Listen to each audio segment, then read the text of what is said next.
Dear students, plant pathology paperer আজি হৈছে lecture number 2. আজিৰ ক্লাছত তোমালোকে পঢ়িবা scopes and importance of plant diseases আৰু plant pathology কিছুমান important terminology. So let's begin. প্ৰথমতে আমি চাওঁ scopes and importance of plant disease. Plant disease বা plant pathology scope বা তাৰ importance নো কি কি?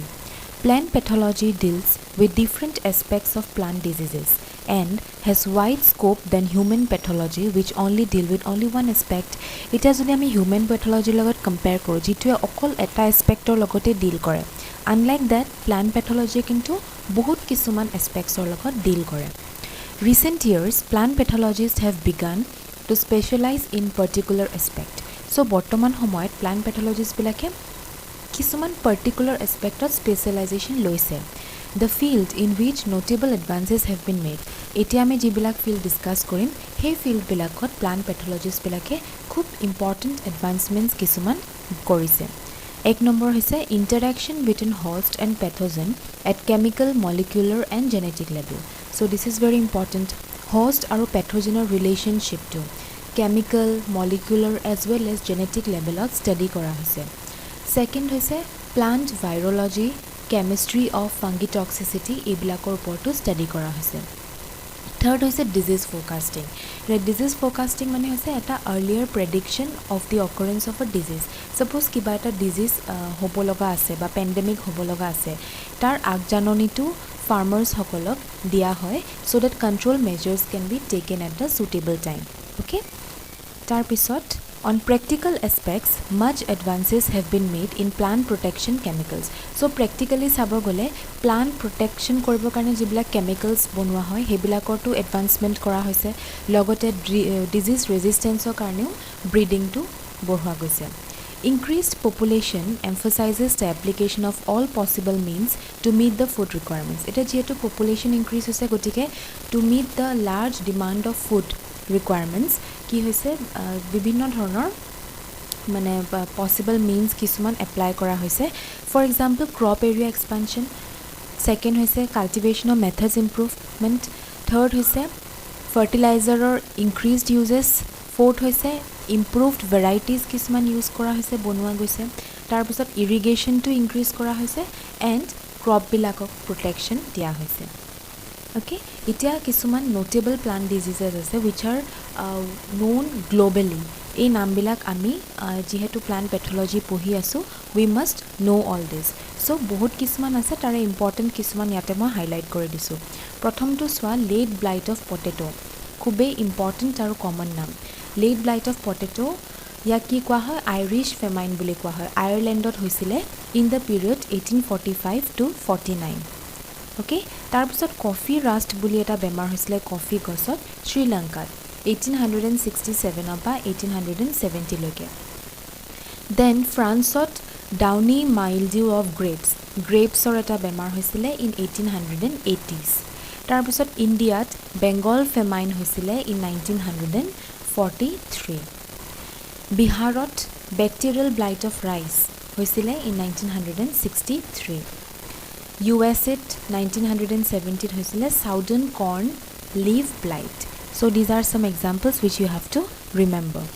এতিয়া আমি চাই লওঁ plant disease বিলাকে কেনেকুৱা ধৰণৰ losses কৰিছে. For example, এটা disease বিলাক fungi কৰিব পাৰে, virus কৰিব পাৰে, bacteria কৰিব পাৰে etc. So fungal disease এটাৰ example হোৱা হৈছে brown spot of rice. Okay, so brown spot of riceৰ এই বেমাৰটো ক'ত locate হৈছিলে এছিয়াত আৰু ইয়াৰ দ্বাৰা কি হৈছিলে এটা এপিডেমিক হৈছিলে. Example, the Great Bengal famine যেটো আমি অলপ আগতে ডিসকাস কৰিলো ইন্ডিয়াত হয়নে এটো কিহত হৈছিলে ৰাইচত হৈছিলে. তাসো ভাইৰাল ডিজিজ এটা যদি আমি চাও সুগাৰ কেন মোজেক এটো লোকেশন হৈছে এছিয়া, আফ্ৰিকা, ব্ৰাজিল আৰু ইউএছ. ইয়াৰ দ্বাৰা কি হৈছিলে সুগাৰ কেন আৰু কৰ্নৰ এক্সটেন্সিভ লস কিছুমান হৈছিলে. তাসো ব্যাকটেৰিয়েল ডিজিজ এটা যদি লওঁ সাইট্ৰাস ক্যাঙ্কাৰ এটো লোকেট হৈছিলে Asia, North as well as South America. আৰু ইয়াৰ দ্বাৰা কি হৈছে it caused eradication of millions of trees in Florida in 1910s and again in 1980s and 1990s. So sasun বহুত কিছুমান losses দেখিবলৈ পোৱা গৈছে. এতিয়া আমি আহিছো important terminology বিষয়ে. সো কিছুমান কমনলি ইউজড কৰা ৱৰ্ডছ টাৰ্মছ যিবিলাক প্লান্ট পেথলজি পঢ়িলে তোমালোকে সঘনাই পাই থাকিবা সেইবিলাক আমি এটা ডিছকাছ কৰিব লৈছোঁ প্ৰথমতে হৈছে পেৰাচাইট এতিয়া আমি সকলোৱে জানো আগতে পঢ়িও আহিছোঁ পেৰাচাইট মানেনো কি পেৰাচাইট হৈছে it is an organism that lives on or in other organism and obtains food from the second organism এটা অৰ্গেনিজমে বেলেগ এটা অৰ্গেনিজমৰ দেহত থাকি তাৰ পৰা খাদ্য সংগ্ৰহ কৰাটোকে কোৱা হৈছে সেই অৰ্গেনিজমটো কোৱা হৈছে পেৰাচাইট বুলি তাৰপিছত আহিলে পেথোজেনিচিটি মানে কি it is the ability of a pathogen to cause the disease by interfering with one or more of the essential plant functions. So pathogenicity to in simple words is eta pathogenor bemar koribo pora ability to. Tarpisotle what is a pathogen? Any entity that can cause disease in a host. So any jikono eta organism ba jikono eta bostu june eta hostot ba eta organismot bemar koribo pare take pathogen boli koa hoise. Example fungus, bacteria, virus, viroids, parasitic plants, nematodes, etc. Tarpisotle symptom. These are the expressions of the disease caused by the manifestation of the physiological reaction of the plant due to harmful activity of the pathogen. Symptoms মানে কি লক্ষণ কিবা এটা বেমাৰ হলে আমাৰ দেহত কি হয় এটা লক্ষণ দেখা দিয়ে সেই লক্ষণটোৱে হৈছে symptom. Sign. Physical evidence of the presence of disease agent. Sign মানে কি হৈছে কিবা এটা proof প্ৰমাণ এটা evidence যে বেমাৰটো আমুকে কৰিছে for example mold or fungal spores okay or bacterial ooze etc. Syndrome. It is defined as sequential appearance of disease symptoms on a plant during the development of the disease or sum total of all symptoms exhibited by disease.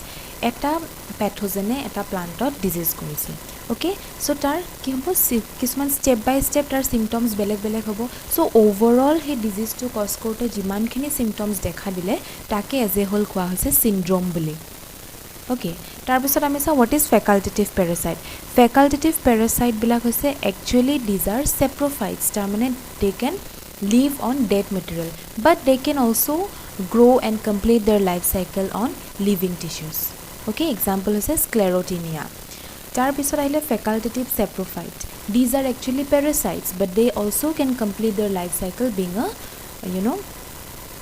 saprophyte for example Phytophthora infestans tar bisot aile necrotrophs they kill their host before feeding on the cells or the cells contents and live on dead tissue necrotrophs mane ki hihote hostor pra khadyo khini luar agote hosto mari pelai for example Rhizoctonia tar bisot aile biotrophs they do not kill plant cells they penetrate the cell wall and establish a continuous relationship or move from cell to cell so biotrophs bilake ki kore ihote gossupa ba planter cell tuk mari ne pelai but cell tur bhitor khumai pelai he hostor cell tur logot eta continuous relationship maintain kore ar cell to cell hote move kori ultimately infection to cause kore for example rust powdery mildew etc bilak hoise bemarar nam eta ile what is a host any organism that harbor another organism is called a host so jikono eta organism e jodi beleg eta organism ok shelter die then the former is known as host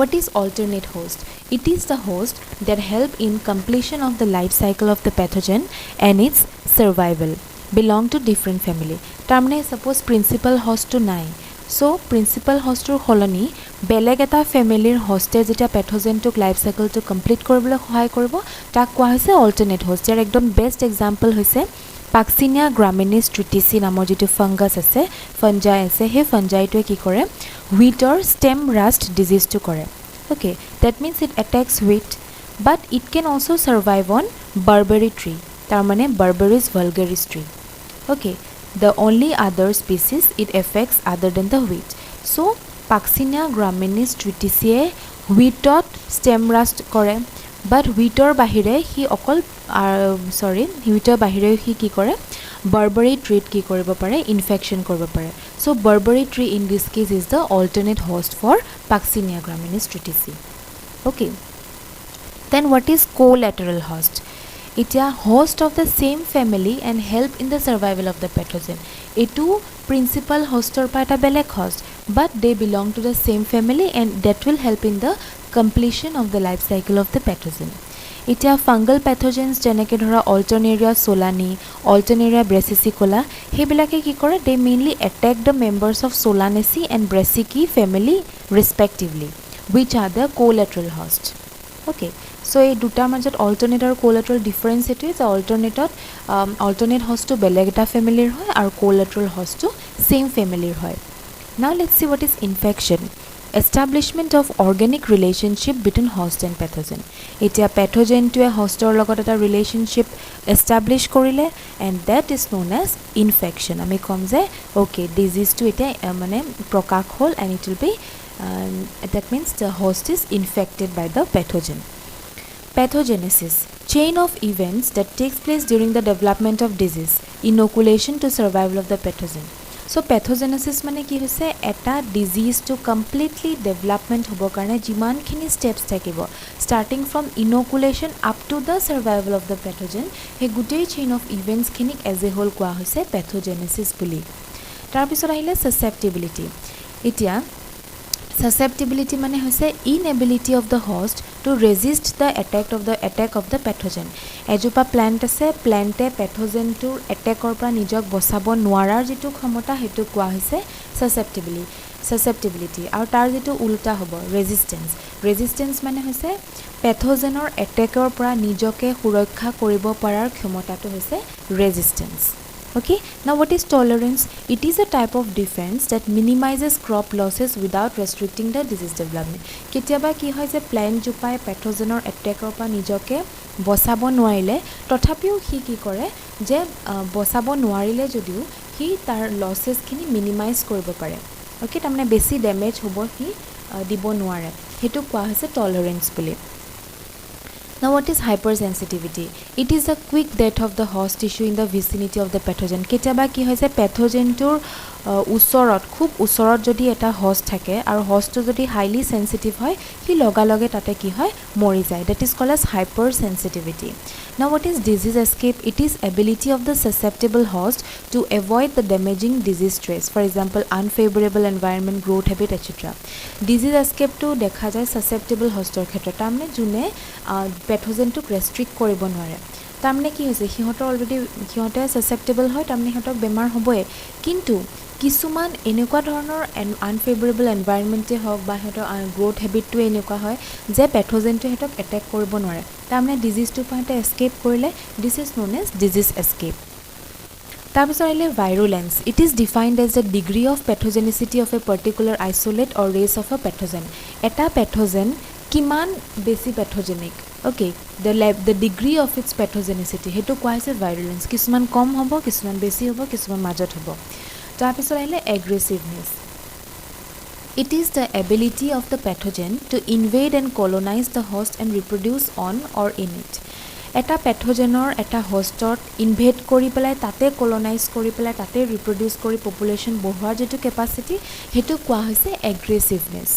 তাৰপিছত আহিলে predisposition. It is the set of conditions that makes the plant vulnerable to the attack of the pathogen. Okay, predisposition মানে এটা pathogen এটাই হোষ্টক কেতিয়া attack কৰিব যদি তাত কিছুমান মানে ছেট অফ কণ্ডিশ্যনছ আছে যিটো ফেভৰেবল হয় for the pathogen, that is known as predisposition. Now you have to see some terms describing microbial habitats related to plants. Eta epiphytic বুলি যদি তোমালোকে শব্দ পায়, epiphytic মানে the organisms that grow on other plants. Okay, endophytic তাৰমানে the organisms that grow inside the hostটোৰ ভিতৰত grow হ'ব. Now what is phyloplane? Phyloplane শব্দটো যেতিয়া পাবা তাৰ অৰ্থ হৈছে leaf or surface to. Phylosphere মানে কি? It is the area surrounding the leaf and impacted by it. লিফৰ ছাৰ্ফেচটো ফাইলোপ্লেন আৰু লিফৰ আশে পাশে যিটো এৰিয়া আছে বা লিফৰ কাষৰ যিখিনি এৰিয়া ইম্পেক্ট কৰিছে তাক কোৱা হৈছে ফাইলোস্ফিয়াৰ বুলি. ঠিক তেনেকৈ ৰাইজোপ্লেন ক'লে আমি বুজিম ৰুট ছাৰ্ফেচ আৰু ৰাইজোস্ফিয়াৰ মানে it is the area surrounding the root and impacted by it. Okay students, so' this was all about today's class. I hope তোমালোকে বুজি পাইছা আৰু কিবা ডাউট থাকিলে মোক সুধিব পাৰা. Thank you very much.